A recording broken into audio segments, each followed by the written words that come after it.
And I'll say one more thing about trust that's very much worth knowing. So this is what you learn if you're a clinician. Most people who trust are naive. And naive is not a virtue. It's a fault. It's partly a fault because if you're naive and you run into someone who's malevolent, including you, they might do you incalculable damage so that you will never recover. So that's not a good thing. You don't want to be naive. If you're not naive, that means you've been burned once or twice or 3 or 4 times. And once you've been burned in that manner, well, then it's hard to trust. Because you think, well, why would I trust you, or me for that matter, knowing full well that I can be betrayed? And so then you're cynical. And you think, that's an improvement over being naive. You're more mature, cynical than you are naive, even if it's premature. And it's often premature in young people. It's like, okay, so how do you get out of that conundrum? Well, this is a crucial thing to know. You trust people because you're courageous. That's why. It's the same reason that you're grateful. It's a mark of courage. It's a mark of commitment. It's like you and I, we're going to make an agreement, and you're full of snakes, and so am I. And there's lots of ways this can go sideways. But we're going to put together an agreement. We're going to articulate it out. We're going to try to find something that is of mutual benefit to both of us. We're going to put our hands out and shake, and we're going to try to stick to that. And we're going to risk trusting each other, right? It's a risk. And that's the risk upon which the state is based. Really, I believe, and I think the evidence for this is very strong, by the way. I don't think that there is any other natural resource than trust. And for trust, you need courage, not naivety. And you've got to overcome your cynicism so that you trust. And then you ask yourself, too, if you don't trust your institutions, it's like, hey, they're your institutions. Mm-hmm. Why don't you go out and do something about them? You think, well, I can't. It's like, that's not true. That is absolutely not true. There's nothing vaguely accurate about that in a society like this. Almost all of our democratic institutions are crying out for people to participate. They can't find enough people to do it. And if you participate and you do it diligently and you have your say and you're careful and trustworthy and you speak your mind, you can have way more effect than you think. So if you're cynical about the institutions, it's like look in the mirror. Because those institutions, the corruption of those institutions is a direct reflection of your inability to get your act together. And that's what it means to be a sovereign part of the Western community. So it's not someone else. So what makes you think you're smart enough to pull off something like that? It's very, very difficult. Very, very, very difficult to take a system that works not too badly and to do anything to it that doesn't make it worse, much less to radically reconstitute it and make it better. That's really hard. So, if you're upset about your culture, well, maybe you could think of some small ways that are local that you could go out and improve it. I think you should start with yourself. Because, well, then you're only harming yourself and you're not a bad person to practice on. And then you could extend that to your family. Well, at least you suffer for the consequences of your own experiments that way, rather than having someone else do it. And then maybe you can work on bringing a little more harmony into your family. And maybe you can get a job and see if you're any good at that. And then if you manage those 3 things halfway respectably, well then you could dare to put a toehold out into the broader community and think, maybe I have an idea here that we could tentatively attempt that might make some small thing slightly better that we could measure carefully and assess.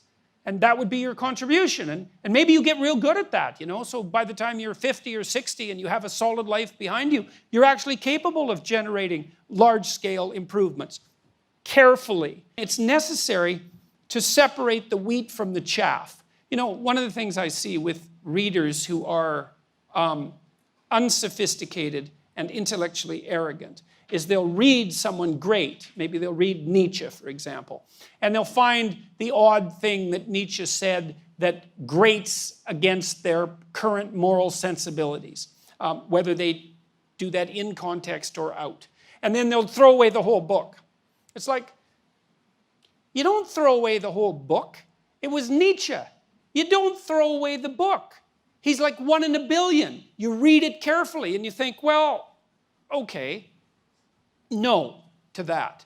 But yes to this. And you do the same thing with Dostoevsky, and you do the same thing with Tolstoy. You do the same thing with the great writers of the past that have been passed down to us. You read intelligently. You separate the wheat from the chaff, right? And you gain wisdom that way.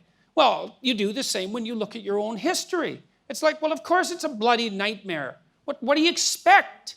It's like, what's your point?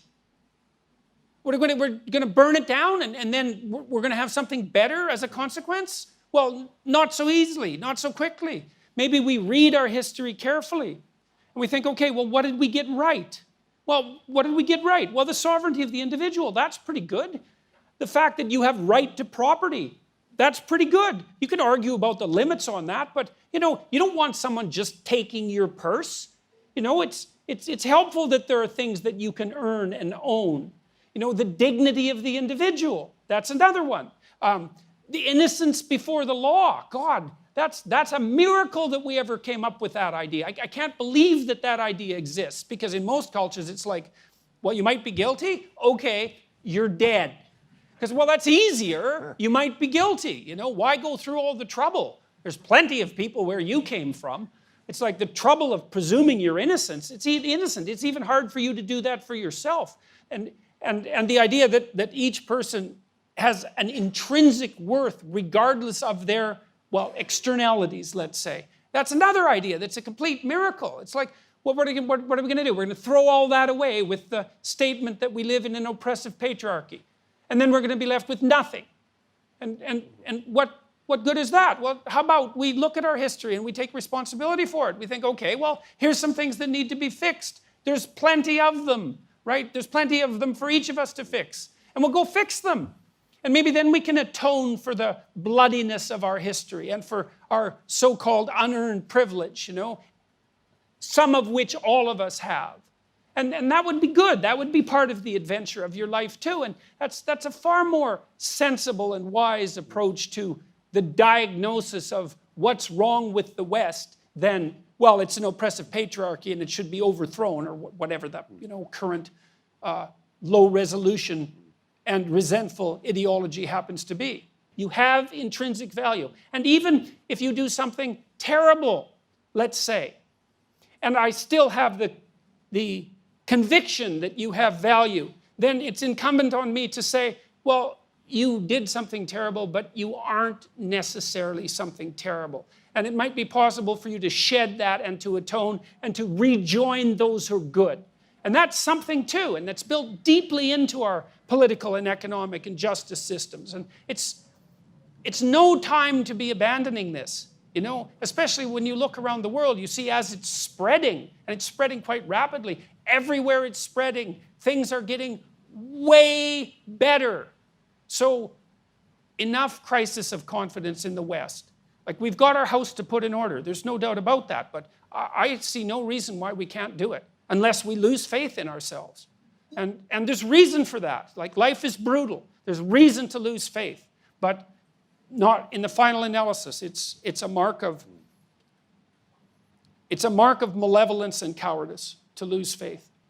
Without truth, you don't have the adventure of your life. You see, because if you tell the truth, that means you're revealing your being. That's what you're doing when you're telling the truth. And when you reveal your being, then you're living in the world.